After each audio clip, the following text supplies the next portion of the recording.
لأنه الكذب علامة من علامات السقوط. يا جماعة ما تهبطولناش المستوى، باسكو راني نشوف واحد الناس راهم يروحوا يشوفوا التحليلات ويبعثوا لي في البريفي، يقول لي شوف تبون واش قال، يروح يرنك تبون. انا علاه نشوف رئيس تبون، علاه نتبع التحليل تاع الرئيس تبون، واش يكون هذا من رئيس تبون؟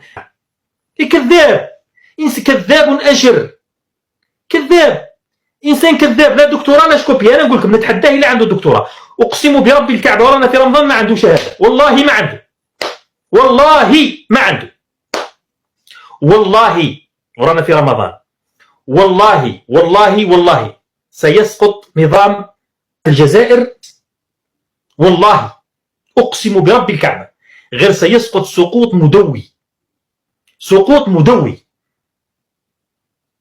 لانه الكذب علامه من علامات السقوط.